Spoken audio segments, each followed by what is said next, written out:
Hello and welcome to Finance Conversations. This is the 46th episode of the Merging Life and Money Show, and I am super excited to be here today. For those of you who do not know me, I am your host, Marie-Jo César. I help professional women bridge the gap between life and money by acquiring and applying the relevant financial skills and knowledge they need to take control of their money, manage their finances, and understand that they can live their best life with the money they have. Thank you for joining in today. If you are watching the replay, make sure to type hashtag replay in the show, in the chat, I should say, and leave me some comments and questions. Welcome, and welcome. I come to you live every Thursday at 5 p.m. Pacific Standard Time to share valuable information about how to achieve financial wellness and live your life with means and meaning. For the next few shows, I will be exploring the way in which each generation handles their money and their finances overall. And one of the main reasons I am addressing this topic is because, as most of you may know, I am a financial wellness strategist who mentors professionals between the ages of 35 and 60 plus, and those ages actually span across many generations. So I would encourage you to grab a pen and a notebook, as you might want to take some notes to share with family members, friends, colleagues, etc., because it is about sharing values that could benefit others. So remember, if you have any questions whatsoever, make sure to type them in the chat. And if you want to talk to me directly, I will share my contact information a little later in the show. Now, as you may know, the main objective of the Merging Life and Money Show, and my very strong why, is to empower as many women as I can with what I know about money and finance. So let's talk about generational differences, okay? This is such a broad topic that I decided to address it over several shows, and today I would like to focus on the following 3 points, okay? What are generations and what are their main characteristics? Second, their attitude about money, and finally their top financial concerns. So let us begin with the first point, which is defining the various generations and their characteristics. So a good part, let me say that a good portion of this show is based on statistical data I found when researching the topic, right? So according to the Webster Dictionary, a generation is a group of people born and living during the same time. So in addition, they have similar characteristics, preferences, and values over their lifetime. So although there have been many discrepancies about the exact period covered by each generation, the years making up the generations are close enough to say that, based on widespread consensus, lots of analysis, and since I'm in the U.S. Census Bureau, it is agreed that in 2022, there are actually 7 generations that make up our society. Okay, so they range from the nearly 100-year-old, from the greatest generation, to the toddler group known as the Generation Alpha. Each of these generations came of age or are growing up with different events and attitude influencing their financial education. So let's start with the oldest generation, which is the greatest generation, those born before 1928, and they represent just 0.4% of the US population. And they are currently 94 and over. So they grew up after the World War One, and they fought in the World War Two. They are assertive, they are energetic, they are thrifty, they are careful with their finances, they used to balance their checkbooks often, and they save as much as they could, and they fix things before buying new things. So the next one are the traditionalists, or commonly known as the silent generation. These were born between 1929 and 1945, and they are currently between the ages of 77 and 95. And they represent about 6.61% of the US population. And they believe in discipline, they believe in self sacrifice, they believe in caution. They lived in an era defined by conformity and general prosperity. They are savers, they are financially prudent, and they are the richest, most free spending retirees in history. I repeat, the richest, most free spending retirees in history. Then comes the baby boomers, like me, okay? Born between the years of 1946 and 1964. So they are currently between 58 and 76 and represent 21%, 21.5%, I would say, of the US population, roughly 71.6 million. And clearly, that's a big span, right? So all baby boomers are in the same, I want to say that they are in the same, they are not in the same stage of life whilst they belong to the same generation. Okay, so I'm saying that simply because some researchers are talking about the baby boomers one, which are those between the ages of 68 and 76. And they also talk about the baby boomers two, those between the ages of 58 and 67. So baby boomers overall they are driven, right? And they are very optimistic. What to say, I'm one, right? So they serve their drive, I would say, and their optimism have served them very well in the peak of their careers. But many have led to poor planning as it's related to long-term decisions. That's for sure. They believe in spend now and worry later. They believe in buy it now and use a credit card, or use credit, because credit card has been around but not that long. And clearly they are not very good with finances. And lastly, they are the first generation to use the word retirement to mean able to enjoy life after the children have left. And then we have the Generation X, with those born between 1965 and 1980.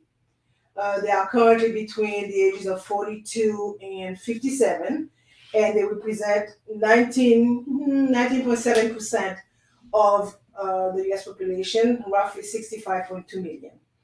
They are entrepreneurial and individualistic. They grew up as two-income household became more common.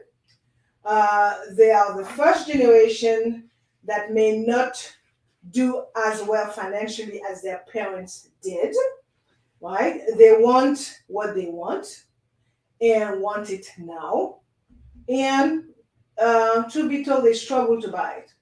And most are deeply, deeply in credit card debt. They are basically the shadow generation between the two big groups, the boomers on one side and the millennials on the other side. Yet they hold 51% of leadership roles globally. Then After them, after generation X comes Generation Y, or commonly known as Millennials. And these are born between 1981 and 1996. And they are currently between the ages of 26 and 41. And they represent almost 22% of the US population, or 72.1 million. Okay, just like the baby boomers, they are not currently in the same stage of life while belonging to the same generation. Okay, they are typically split between Generation Y1, ages 26 to 29, and Generation Y2, between the ages of 29 and 41. I could tell you, I have two millennials for kids, one in each of those categories, Gen X1 and Gen Y1 and Gen Y2, and I can attest to the differences. Millennial tend to return to conformity, in part because of the nurturing and the highly involved parents who maintain authority long into their lives, guilty as charged. They hope to be the next great generation to turn around all the wrongs they see in the world today, right? And they are eager to spend money and want to retire early, having quote unquote saved their money. They schedule everything, okay? And and when they were kids, I could speak for myself. They were really very involved, and very often invited to play a lead role in family purchases, and travel decisions. And lastly, their heroes are their grandparents, right? So after the millennium, we have the Generation Z or Z, or depending where you are. They are born between 1997 and 2012, and are currently between the age of 10 and 25, and they represent 35% of the US population, or 68 million. They began using cell phones and other digital technology very young, leaving behind, the traditional toys like the tea sets and the trucks and the cars. And then we have Generation Alpha, which starts with children born in 2013 and will continue at least through 2025. So they will be the most educated and tech-savvy people that ever lived. They don't remember a time before computers, smartphones, or Facebook. Okay, so having described the generations, I want to take a quick look at the few characteristics, the characteristic for each generation. I want to start with the baby boomers, because I don't have much to say about the silent generation and the one before that. So baby boomers are the biggest consumers of traditional media like TV, radio, magazines, and newspapers. Despite being so traditional, 90% of baby boomers have a Facebook account. And as for the Generation X, they still read the newspaper and the magazine. They still listen to the radio, maybe in the car, right? If they don't have their phone hooked up to the car, and they still watch TV a little bit, right? And well, statistics show that they watch about 165 hours worth of TV a month. So, however, they are also digitally savvy, and they spend a lot of time on Facebook and the likes. And in fact, they are the highest consumers of those kind of things, of any generations. Talking millennial now. 95% of millennials still watch TV, but Netflix edges out traditional cables as their preferred provider. Okay, this generation is extremely comfortable with mobile devices, but 32% will still use a computer for purchases. They typically have multiple social media platforms or accounts. This is the first generation to have grown up never not knowing the internet or having it integral to their lives. They are what they call the digital native. Then we have Generation Z, who received their first phone at the age of 10, right? So many of them grew up playing with their parents' mobile phones or tablets. They have grown up in a hyper connected world, and the smartphone is their preferred method of communication. On average, they spend 3 hours a day on their mobile devices. And then come the alphas. The alphas are being raised in home with smart speakers and devices everywhere. Technology is built into everyday item, and many of them attended and continue to attend school virtually thanks to the global pandemic, right? And many have even had a digital presence since before they were born because of, guess what, their millennial parents creating social media handles for them since infancy. Now, let me say that I'm not looking, I should say, I'm looking at this characteristic because in more than one way, they do affect their relationship with money. Okay, so that's why I am starting with that, and then we will roll into the relationship with money in other shows. Now, let's take a look at the second point, which is how each generation think about money. So the greatest generation, right, the older one, also known as frugal savers, are also referred as a World War II generation. Their youngest member turned 98 this year, and as children, they learn to save their pennies and fix things first before buying something new. So if you are lucky enough to know someone from this era, ask them about their money values and send me a message with their response.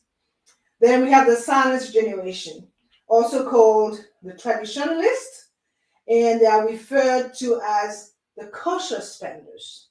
So they lived through World War II and also through the Great Depression, which was between 1929 and 1933, I believe. But don't quote me on that. From a financial perspective, the silent generation is relatively cautious, even though they lived through time of great prosperity. They saved a lot, and as a result, emerged with substantial saving to fund their retirement years. Born after the Second World War, baby boomers are considered the retirement generation, as they're now retiring by the tens of thousands every day. And as they prepare to retire, many realize that they have less saved that they would have liked. Okay, so this is my generation. I'm very, I could relate, but I did make sure that I dealt with that early.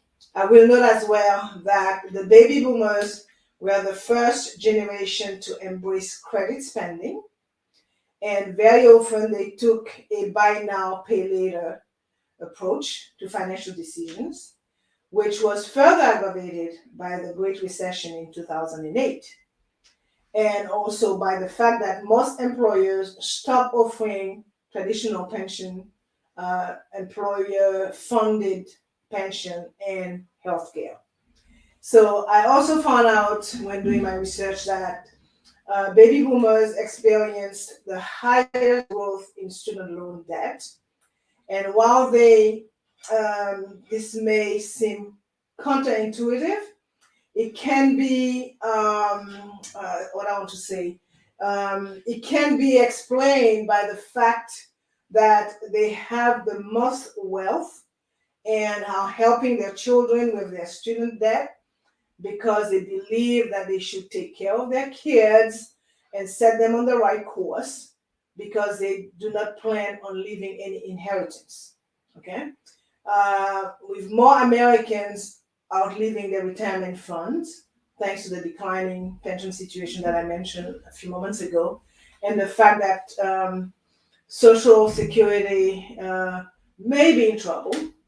So making sure that they can successfully fund their retirement has become a major concern for baby boomers. Hence, might not be able to leave any inheritance behind. So then we have Generation X, or what they commonly call the sandwich generation, which is sometimes the forgotten generation because they are in between the two largest groups, right? Baby boomers on one side, millennials on the other side. So Gen X's approach to finance so much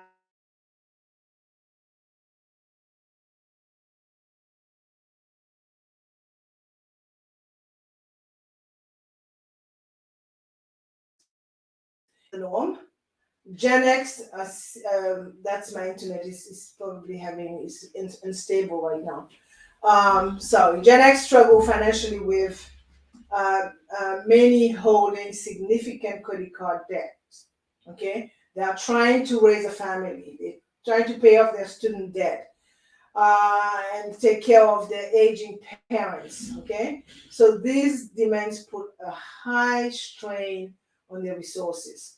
Just imagine the average Gen Xer currently carries about $142,000 in debt, although most of it could be their mortgages, but a lot of it also is their debt, student loan debt. They are looking to reduce their debt while building a stable saving plan for the future. Okay, and with many jobs no longer coming with pension, retirement planning is also on their mind. So then we have the millennials. They are known to be somewhat financially conservative. The other millennial came of age during the struggle between, I would say, it was a struggle for them when they became of age, simply because finding work was difficult during the Great Recession in 2008. They were in their early 20s and they are still working to catch up financially. So, living through turbulent economic times may have made many millennials more practical in terms of saving money and being financially conservative investors. And thanks to the burden of heavy student loan as well, millennials are emerging as are being fairly disciplined, quote unquote, financial planners who are delaying milestones such as getting married, buying a home, or having children.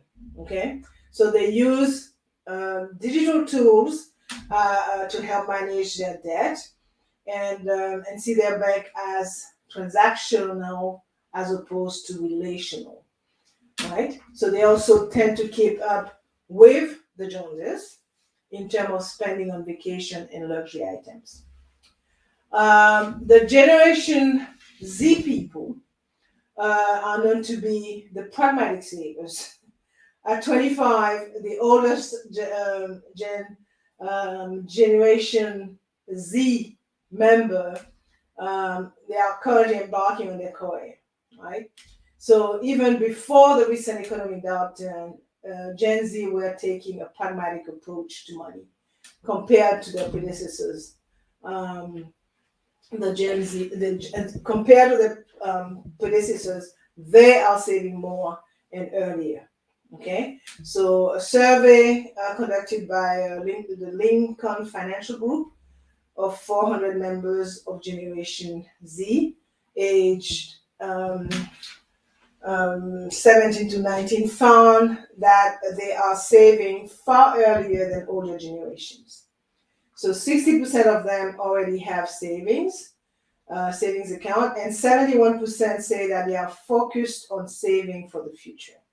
So they are highly entrepreneurial. As 77% of them are pursuing freelance work, and they already own a plan to own their own business. And according to, and all that information is according to the 2019 Wave Review. They are also avoiding debts, and debit cards top their priority list, followed by mobile banking. So they are very keen in learning about personal finance. They have a strong appetite for financial education, and they are opening savings accounts at younger age than prior generations. And then we have the Generation Alpha. They are kids, right? They are the most technologically advanced generation, and as also digital natives. They are found, with a smartphone, as I mentioned, a tablet in hand, and are very familiar with artificial intelligence through Alexa, Siri. And the Generation Alpha is described as the first generation to be submerged in technology rather than being a technology user.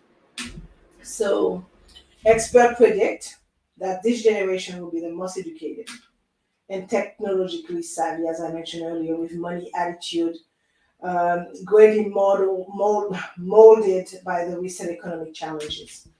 So in the near term, they are ready to learn the financial education basics, including how money is earned, the differences between needs and wants, and the satisfaction that comes with saving. So they view the world through a collection of screens, and will be even more disconnected from the idea of cash.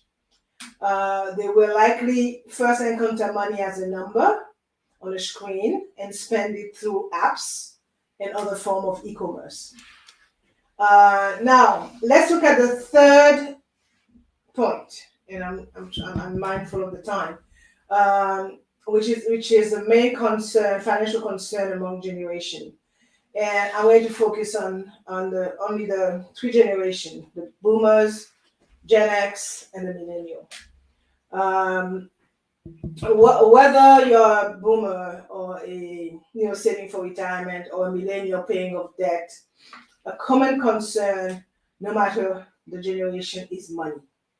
So, according to a survey by PricewaterhouseCoopers, finances are the top cause of stress for 38% of boomers, and for 38% of boomers, for 46% of Generation X's, and for 51% of millennials.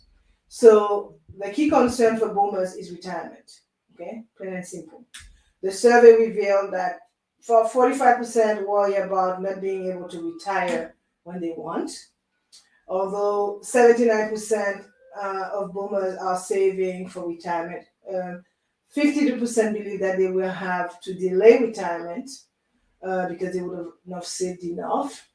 And the biggest retirement concern cited by boomers are health issues and healthcare costs. So as a result, 23% of boomers are delaying retirement in order to retain their current health care benefits. So let's look at the Generation X, the sandwich generation. What are their key fears? 50% of that generation are more worried about running out of money in retirement, right? The reason being that 26% have already withdrawn money from their retirement plans to pay other expenses. The survey also revealed that meeting monthly expenses is a concern for them as well. And as a matter of fact, 44% find it difficult to meet household expenses on time each month. That's pretty pathetic. And 53% consistently carry balances on their credit cards, which lead to a bigger problem, which is debt, right? The debt problem. And lastly, 22% of Generation Xers said that they are also worried about employment. So, when asked if better job security would help them achieve future financial goals, 26% agreed with with that, which may explain why Generation X worry more about both the future and their current living expenses. So now over to the millennials, right? What is their greatest concern? The survey disclosed that millennials are more concerned with meeting current expenses, similarly to their Gen X counterpart. They are also finding it difficult to pay household expenses on time every month. So this comes as no surprise, okay? When you take into consideration that 42% of millennials have student loans, and those millennials, and of those with student loans, 79% say that those student loans have a huge impact, a significant impact on their ability to meet other financial goals. So what had happening is, so in order to make and meet, they resort to their credit cards to pay for monthly necessities. They use their credit card balance as income, and 40% of those who constantly carry balances on their card find it very difficult to even make a minimum monthly payment on the card. And so again, they are falling in very quickly in the credit and debt vicious cycle. So I'm going to stop here for today. It's already past 30 minutes. And as I referred a lot to statistical data, I will sum it up. Today I talk about the generational differences and focused on what older generation, their attitude about money, and their top financial concern. So I'm going to leave you with those last thoughts. If there is one commonality among all these generations, it is that money can always be represented as a number, doesn't matter which generation you're from. That number may be in a checkbook, a bank account statement, an online balance, okay? So as we look at the youngest generations, it is more important than ever that they learn to manage money as a number. And while concern and worries vary among generations, the single solution for baby boomers, Generation X's, and millennials is to get back to the financial basics and budget. Okay? So develop a healthy relationship with money, cultivate some healthy money management habits in order to improve your finances. And as you know, I like to end the show with a quote, and today's quote is from a lady called Gloria Steinem. I don't know the lady, okay? But I like her quote. And it reads, "We need to remember across generations that there is as much to learn as there is to teach." So let me share my contact information as I promised. You can reach me via email, mj at maryjocaesar.com, or by sending me a private message on Messenger. And I truly hope that you enjoyed the show today. And for more information about how to achieve financial wellness from the inside out and live a purposeful life with the money you have, join me next week, Thursday at 5 p.m. Pacific Standard Time, 6 p.m. Mountain Time, 8 p.m. Eastern Time, 9 p.m. Atlantic Time for my Bermuda Pips, and 10 a.m. Friday, Brisbane, Australia time for my Australian friends. Thank you for being here today on the Merging Life and Money Show. I am your host, Marie-Jo Caesar. I will be back again next week. Until then, continue merging life and money. Bye for now. Now, back to this.